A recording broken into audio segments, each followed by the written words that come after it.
Okay, so Britt, this podcast is a little bit special for us, obviously. This officially marks 100 episodes. Yeah. We've done a few bonus episodes along the way, so it's a little more than 100 that we've actually done. But in terms of the numbered episodes that we're counting, this is number 100. How does that make you feel? I feel two ways about it. One, I can't believe that it's been 100 episodes because when we had this idea back in 2020, I don't think I could have ever imagined that it would be as impactful or as I don't want to toot my own horn here, but say as significant as it actually has been.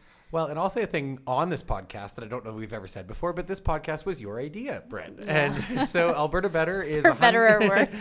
For better, for sure. And so here we are. We're 100 episodes in, and we thought we'd take a moment today and kind of reflect on that just a little bit before we jump into the economic news of the day. So maybe I'll start with Britt, tell me what is one of the 100 episodes that really stands out for you? I think one of the episodes that really stands out for me, I think there are two, actually.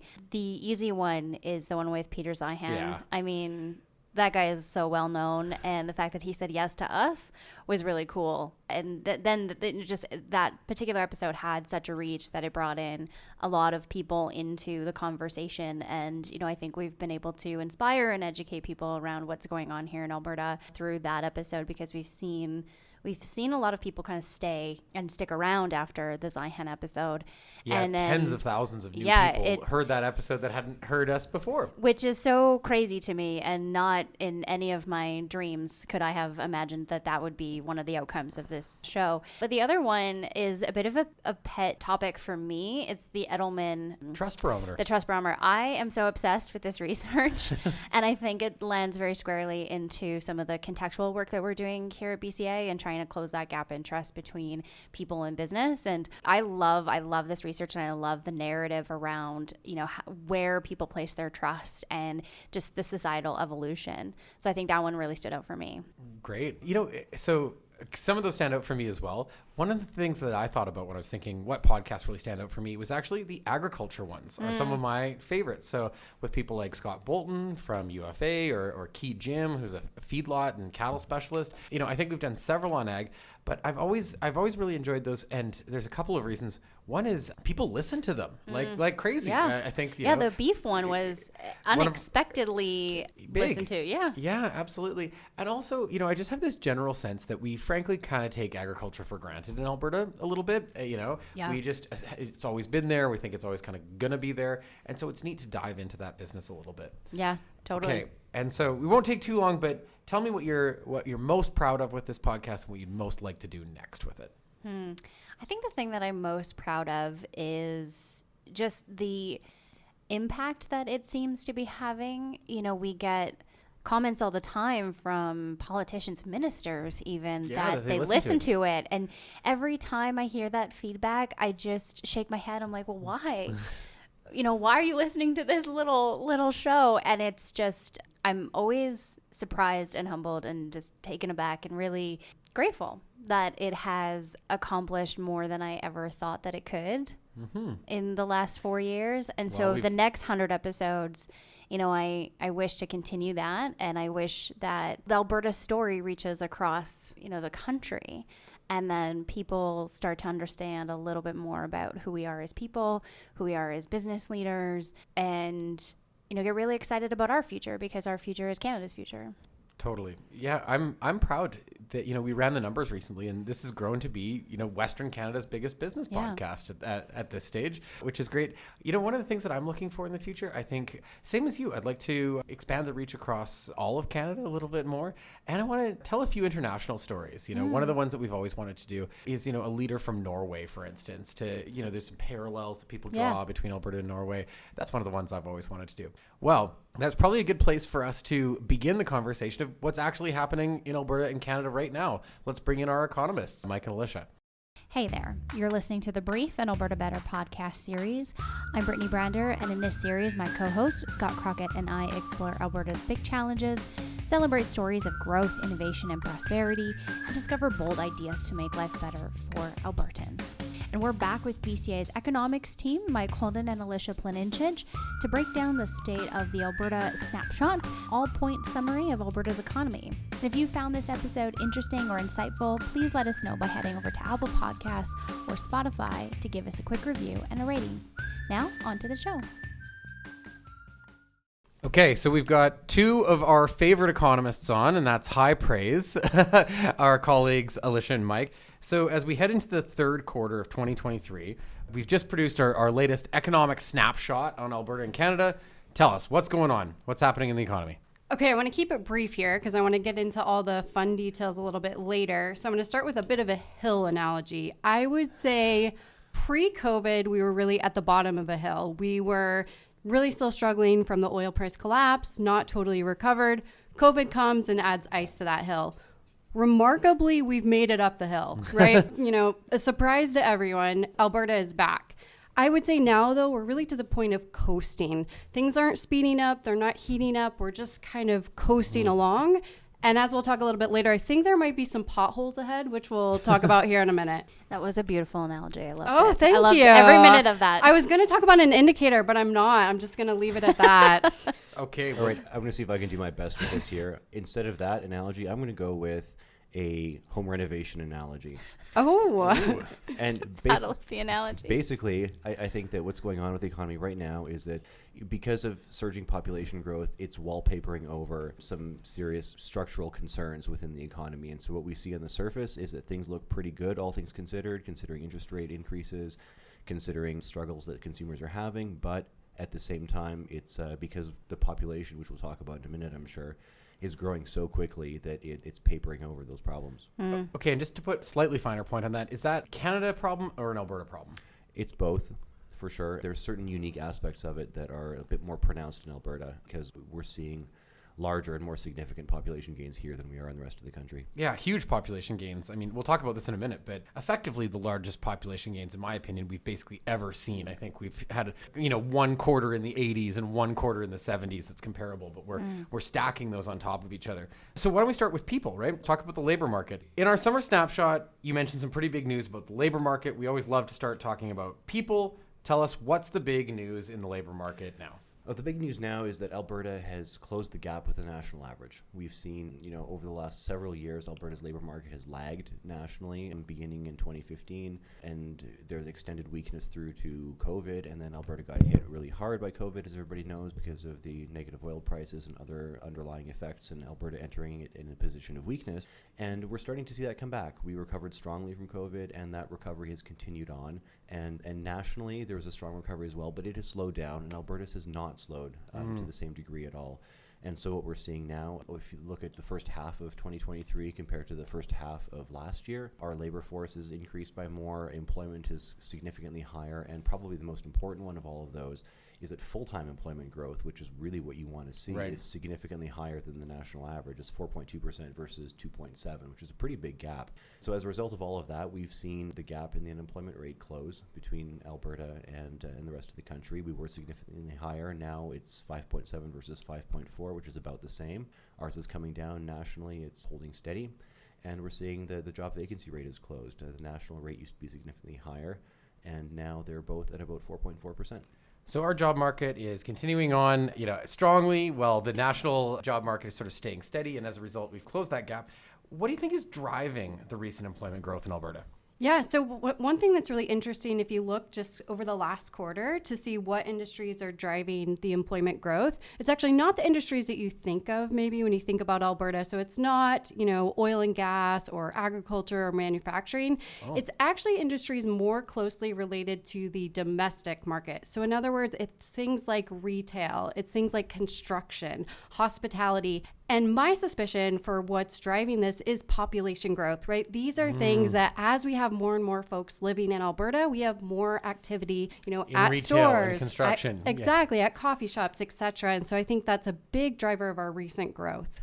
Okay, so let's talk about that recent growth. Now, my background is marketing. I love a good marketing campaign, and I will state my bias here. I love the Alberta is Calling campaign. I like it because it is edgy. I like it because it was notable, and I also like it because it's true. So we've talked about, we've talked about how this campaign saying, hey, the quality of life, the wages you earn are better, the taxes you'll pay are lower, and the quality of life that you can afford at the same level is probably better in Alberta than a lot of other places in Canada.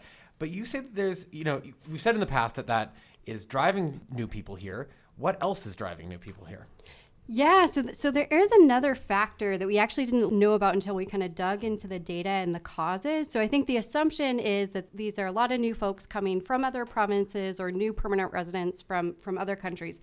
That is true, but another actually really big factor is folks who are coming here temporarily to fill job vacancies. So when we look at temporary residents, they're actually fueling about 40% of the population growth that we've seen versus last year. Incredible numbers. And a big reason for that is actually the federal government in 2022 changed some of the qualifications around hiring temporary foreign workers in response to labor shortages, right? Businesses were saying, hey, we cannot find workers, especially in, food and hospitality. Government essentially responded by making it easier to tap into foreign workers on a temporary basis. And so we've actually seen that in a really big way in Alberta. And hopefully we can offer those folks a really good pathway to a more permanent stay here in Canada. That would be one of my other biases that I'd really like to see us do. But let's talk about wages, okay? We've been watching wages for a while. We've been talking about the fact that there's sort of been this, persistent, slow wage growth in Alberta, that they've lagged the rest of the country, even when our labor market was very tight, actually. What's happening in wages now? Well, we're starting to see some changes finally. And as you mentioned, wage growth nationally has been significantly higher than in Alberta for the last little while. Over the last 18 months or so, it's been steadily hovering at between 4 and 5% nationally, and it's been about half of that in Alberta over that same period of time. And a lot of that was because of the weaker labor market that Alberta had seen over that period. But, that started to pick up last year, and I would want to provide a quick little call out to Lish, who in January, when we were recording the podcast for that particular episode of the Snapshot, she saw this one coming. And At a 50-50 shot, but nonetheless. Yeah. It's nice when we get some economic predictions right, isn't it? Yeah, and so what we're seeing right now is that nationally, because as employment growth is starting to slow down, wage growth has plateaued in that sort of, it's down to about 4.2% in the most recent data point that we've got. And Alberta's is picking back up. And so it's still lagging the national average by a little bit, but you don't make too much out of one particular data point, but the trend is in the right direction for Alberta. And we're closing the gap. And I think most importantly, we just saw yesterday this new CPI numbers came out, and Alberta's inflation rate is about 1.9% for June. And right. That means that we're finally starting to see wages grow faster than inflation, which is something we have not seen in Alberta for a very long time. So a first month where Albertans are maybe getting a little bit wealthier versus poorer compared to how they've been feeling for a couple of years. That's right. So I want to turn our attention a little bit to consumer and business sentiment. So just a few weeks before the snapshot came out, we released our business expectations survey, which tracks business sentiment in Alberta.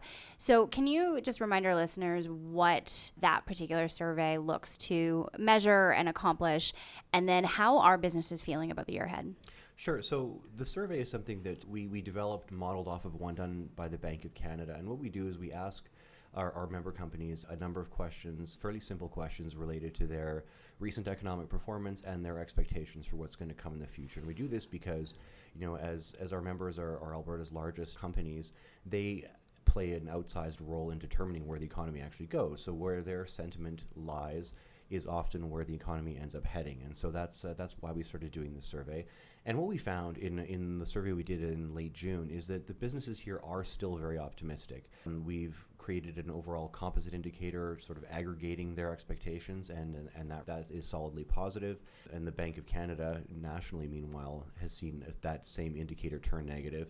And we've seen, sales volumes. I think 2/3 of respondents expect that their sales are going to increase. A majority are looking, about 60% see their forward-looking indicators. So that's things like new sales inquiries, new orders, things that indicate future activity. Those are all higher as well, and hiring intentions are high as well. So what I found really interesting is that investment decisions, businesses are still, they're eager to invest in spite of or despite the fact that interest rate, the cost of capital is increasing. So how do you square that? It's an excellent point. And so, as you said, we're seeing positive investment intentions, which means that more businesses are planning to spend more than they did previously. And so, and that's happening in the face of higher interest rates, as you said. And so part of it is because of some general optimism, I would say, about what's going on in Alberta, but also because of the population growth that we've seen before, too, is creating new demand in some areas. And then as well, we have a lot of major projects that are coming online, whether it's net zero petrochemical facilities, new aerospace production to Haviland in Strathmore outside of Calgary, and a number of other large investments that are taking place in the province. And so I think that those are an indication of general positive sentiment in the province. Okay, well, let's talk shopping. Talk shopping. Okay. So retail sales Clever. are, yeah, I know. I love it. So retail sales are up right now, but individual consumers aren't necessarily buying more. So what's going on there that we should be paying attention to? Yeah, so this is an interesting case. I think, a lot of times when folks look at economics data, they're looking at the big numbers and looking at the overall big numbers. Retail sales are up in Alberta, about 3% versus a year ago. Not as strong as they were a quarter ago when we had this conversation, when they were up about 13%, but they're still strong. However, we have to remember over that same time, our population has grown about 4.5%. So if you think about per person or per household, are individuals consuming more? They're actually not. And if you think too about the prices rising over that time, most consumers are actually coming home with less. So this is one of those signs that to me tells me that we are starting to lose some of that economic momentum. And it tells me that things maybe aren't quite as strong as they appear looking at those total top line numbers. Just to validate that, I was chatting with a friend this past weekend, and she runs a large department store here in Alberta, and she was saying to me a very similar story. Like overall, the numbers look pretty good and they're doing pretty well, but on an individual basket basis or what individuals are buying, it's actually down a little bit. And interestingly, this is more on sort of the fashion side of things, but it's also a little bit more casual than it was pre-COVID as well. So, that's not I don't think there's any economics number for the casualness of office attire index, but I think that's probably probably one of the things that we'll see as a holdover from COVID. Yeah, and it's, if you look at it in a more aggregate way too, we have what we've seen this sort of as a very general trend is that incomes have been growing slightly, but largely because of inflation, household spending has been struggling to keep up, and so we had huge savings rates during COVID when there was a lot of government support money being handed out to Canadians to help them when they were staying home. And that's gone away. And meanwhile, we've seen this slow wage growth or slow household income growth, and we've seen spending outpace it. And so now we're at the point where consumption, like on day-to-day consumption, is basically equal to disposable income. And so that's not including all of the capital spending that you have, like your mortgage and your debt on your house. And so that is an alarm bell that we see going forward on this area, because spending is still, we're spending less, but it's still rising. But that doesn't account for the impact that high interest rates are going to have on mortgage affordability and servicing your credit card debt. Yeah. And I'd just add maybe a couple other harder hits that I think Albertans are facing is, one, we do have higher debt levels relative to our incomes in Alberta relative to other provinces. So as interest rates go up, as it becomes more expensive to pay down your credit card bill, Albertans are going to be feeling that more, right? The other thing that's a bit unique to Alberta is we still have not only house prices, but rent prices have really increased over the last year. We're talking 10 to 12%. Just a bit of an anecdotal story. Our lease came due and we were looking for another unit in our building. And the offer was for $200 more per month for a smaller unit, right? Just to kind of put those numbers in perspective. So Albertans are really taking a bit of a financial hit. And one of the interesting things that I saw coming out of Janet Brown's polling data is actually more Albertans than last quarter are saying that the economy is actually worsening. And so I think a big part of that story is really just what's happening, for individual pocketbooks. And so that savings that Mike talked about that they had is now no longer there. And so we're really starting to feel it, even though certain indicators are looking better. So I think what's really interesting to me, what's really stood out to me in this report is that, we circled this several times in this conversation that population growth is driving a lot of that economic activity, making the economy appear stronger, hotter. And then that would necessitate more rate hikes because we're trying to cool down the economy. But perhaps that population growth is maybe conflating what's really going on. What's your take on that? Yeah, that's a really good point. And so this is something that, people always complain and talk about how economists can never agree on what indicators are telling them. And, you get two economists in a room and you get three opinions and all those kinds of jokes that we've heard like 15 times over. And so this is an interesting one because it's kind of a debate on how well the Canadian economy is actually doing, because our headline GDP growth numbers are pretty good. And they're especially good in the context of how much interest rates have increased over the last little while. So we've seen this increase in interest rates in order to curb inflation, and it is having that effect. But there had always been this implication or assumption, rather, that it's going to drive the Canadian economy into recession at some point this year. And if not into recession, then certainly into stagnation and sort of like this soft landing kind of approach. But instead, we've seen the economy do pretty well. So, this becomes a political point for some people. But when you strip away the impact of population growth, it changes the story quite dramatically. So we're seeing interest rates continue to rise because the Bank of Canada sees growth as being stronger than they thought it was going to be. But we've had this surging population, which means we have so many more people here who are working or consuming or demanding goods and services. And so that's all contributing to economic growth. But if you strip that effect away on a per capita basis, like per person GDP, it's been falling. And so that's something that is a bit of a concern to me, because it means that we're not getting any better off. Even if the economy is still growing, even if the headline numbers look pretty good, on average, to the extent that GDP per capita is an indicator of incomes, we're falling behind. That actually really jives with what you hear talking to a lot of people. When we talk about the economy being really strong in Alberta at the moment, I think that rings a little hollow to some people sometimes to say, it doesn't really feel like, my family budget is getting that much better, even though you're talking about the economy doing really well. And I think this is an important point. I mean, we're seeing record-breaking numbers of people move to Alberta. Amazing. That's fantastic. But you're right. It does paper over some potentially underlying weakness there. Let's move to the global side of things. Alberta is a unique place in that we're actually affected by global forces in ways that are different from other provinces. We're in competition with global players. It's often more important to us what's happening elsewhere in the world than maybe what's happening in Winnipeg, or in terms of our major industries. We also care what's happening in Care Winnipeg. what's happening in Winnipeg, of course. Shout out to our Winnipeg listeners. But okay, what are the biggest global forces that are impacting the Alberta economy at the moment? The absolute biggest global force right now is the fact that central bankers do not see the fight against inflation as over. Right. So when you look at headline inflation across different countries, it looks like it's come down a lot. And that's really good news for consumers. However, if you strip away those volatile prices like food and energy, what we leave behind is what's called core inflation. That's really what central bankers care about. So those are the prices that are most controlled by the domestic or local economy.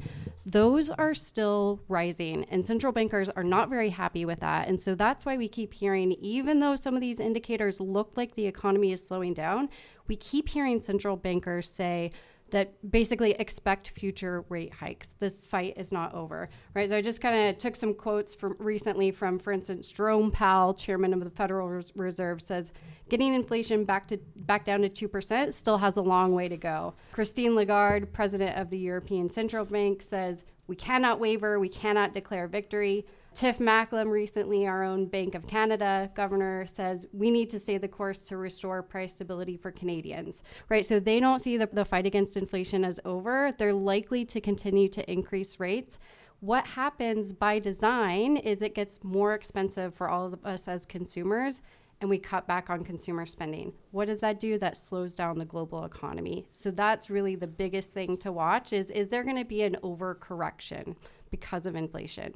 Right. And, just to give another shout out, I was listening to the Hub podcast recently, and they were talking about inflation. Sean Speer was on that, and he was talking about you could detect in the most recent rate announcement, maybe just like the subtlest critique of federal, fiscal policy, continuing to sort of support incomes, deficit spend a lot. And do you think that federal fiscal policy is driving in a different direction than central bank monetary policy? Sure. Yeah, I think that's definitely a factor that's been mentioned. I would even go so far as to say even provincially, we've seen some higher spending, higher budgets to help consumers in the face of inflation. And yeah, ironically, that does sort of work against the Bank of Canada's plan. And I think it's fair to say that has been a piece of the puzzle for sure. I'd also say that it's a piece of the puzzle, but it's certainly not the largest piece of the puzzle. I mean, it's a factor that is making the bank's job more challenging, but it's certainly not the sole cause. Right. Personally, I think we're actually crazy to be continuing to increase interest rates. We're at our 10th increase when you tell me, but the economics textbook would say we've barely seen the full impact of the first couple of rate increases in the economy. It's a great point. Yeah. So not only are we looking at potential future increases, but to your point, we for sure have not seen the full impact yet. So I think honestly, a big part of it is just getting back their credibility. I think if you look at what central banks are doing, it's not fully, explained by the economics that we're seeing. I think part of it is the credibility piece and consumers and businesses not, fully buying into it, right? Businesses and consumers don't see inflation coming back in line right away. I like that not fully explained, I think as economists speak for this doesn't make any sense. Well, in a very nice way of putting it. There are like 250 economists working at the Bank of Canada, and there's just 2 of us here. So you're obviously correct. Well, yes, but at the same time, you have to give some respect for the fact that they could beat us in a fight. They absolutely probably could. Okay, you've included one new index in this month's snapshot, in this quarter's snapshot. So we've linked the whole thing in the show notes, but tell us about the GEP Global Supply Chain Volatility Index. Yeah, so this is a pretty cool index, and basically what it's measuring is it's trying to measure kind of a scale from how strained to how much excess capacity supply chains have. And for the first time since COVID, the indicator is slightly negative, which means there is some excess capacity in supply chains. At first, it sounds really good, right? We were talking for so long at the outset of COVID of how gummed up and tight supply chains were, right? You would put in an order for a desk so that you would have, a computer and working space at home, and several months later, you'd finally get your item, right? And so now, though, the problem with seeing excess capacity, the reason why is businesses are predicting less consumer demand. So essentially, they are ramping up their inventories less because they don't see as high of consumer demand over the next coming months. So this is actually a bad sign of a weak economy. As much as it might sound good to no longer have strained supply chains, not so much a good thing to see. And, I've heard from some of the Business Council members that, frankly, they stocked up and in many cases sort of overstocked up when supply chains were really, really tight, sort of based on the assumption that, well, if we know we're going to need one, let's order 3 because we're not sure when we'll get the next one. But now that supply chains are sort of debottlenecked, that means that they've got, a backlog kicking around of whatever that thing is. For sure. Okay, let's move into always our favorite part, the lightning round. Of our economics lightning round as we sort of begin to bring this to a close. I'll ask the first one, and we always try to hold ourselves accountable to these predictions. Do we though? When we our last question is which indicator you're proud you got right, so you can think about that for a moment. But by the time we sit down for our fall economic update, so a quarter from now, will interest rates be up, down, or the same as they are today? I'm going to go with probably up, even though I don't think they should be or don't want them to be. My head says stay the same, and based on what I see around me, it's probably going to be higher. Lish? I'm going to say about the same. Unemployment's going up, vacancies are coming down. I'm going to say about the same. Okay, I'm baking in one more rate increase. That's just me. What about oil prices? Up, down? I would say also about the same. Yeah, I'd say about the same, or maybe down a little bit. I think one of the factors, this is not a lightning round reply, I'm sorry, but one of the factors that it's going to play into this, I think, is that economic growth in China is significantly below expectations. And so that plus a whole bunch of new oil supply coming online, I think that if anything, oil prices will be stable or down a bit. Well, that's a good answer, even if you didn't quite respect the lightning round time limit length. But then again, -1. Yeah, that doesn't count. You've never respected a word count you've ever been assigned. So that is not true. Touché. Okay, same question for home prices in Alberta in particular. Up, down, or about the same a quarter from now? Up.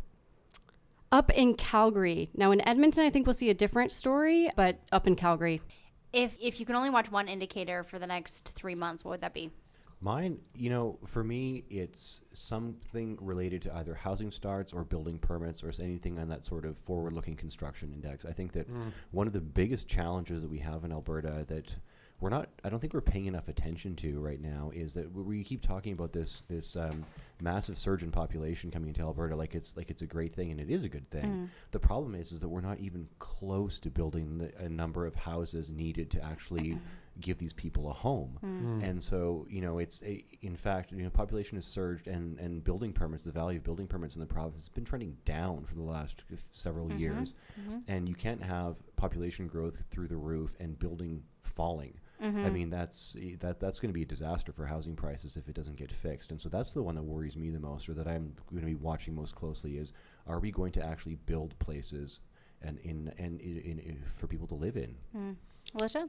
I'm going to cheat and I'm going to say 2. So in lieu of one of the unfortunate things about provincial level data is we don't have GDP data, or we don't in a reasonable time frame. I think like 2 years from now we'll know what's happening today. But what we do have is a couple of other aggregate more real-time indicators, and that's really what I'm going to keep a pulse on. One is called the Real-Time Local Business Conditions Index, produced by Statistics Canada. Another is the Alberta Activity Index. And so both of these compile a range of different economic indicators. And this is really what I've been looking at to see that momentum is slowing. I'm really going to be watching to see, is it actually coming down over the next couple months, or is it going to hold steady? Okay, and then that final question, truth in advertising. What's one indicator you are proud that you guessed right last time, or that you got wrong? Well, first of all, I resent the implication that we were guessing. This was forecasted correctly. These were thoroughly researched forecasts with, as Lish and I often proprietary say modeling. Exactly, proprietary modeling. That's what was involved in any of these forecasts. The one, I'm not going to pick one that I got right and show off about anything, but one that I did get wrong was we were talking about oil prices.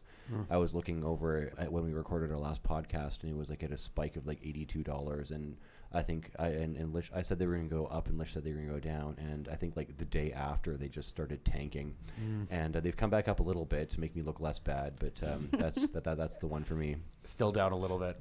Oh gosh, guess maybe housing. I think, what's so unusual is that house prices are increasing, right? This is not a normal thing as interest rates go up to see house prices increase. And I even thought about that afterwards.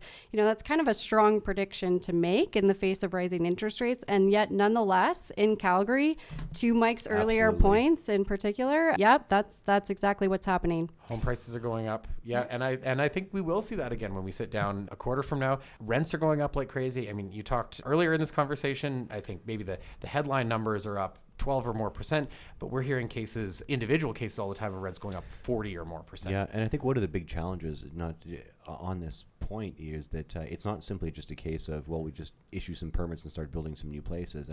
Construction companies, and including a lot of our members in VCA, who do residential construction, they can't find the people they need to actually build these places. And so it's not like there's this labor force sitting around waiting to be used to start upping construction. And so that's a big bottleneck when it comes to actually solving this problem. Well, I think we'll be watching housing really closely over the next while, and we'll maybe make that one of our first topics that we discuss in the fall. Thanks, folks. Sounds good. Thank you. Well, thank you for joining us for this episode of The Brief, an Alberta Better podcast series. This podcast is a production of the Business Council of Alberta, and you can learn more about us at businesscouncilab.com. And we'd love to connect with you on social media, so give us a follow at BizCouncilAB on Twitter, LinkedIn, TikTok, and YouTube. And finally, don't forget to subscribe and rate the show and give us a quick review. Your support helps us to keep making more episodes.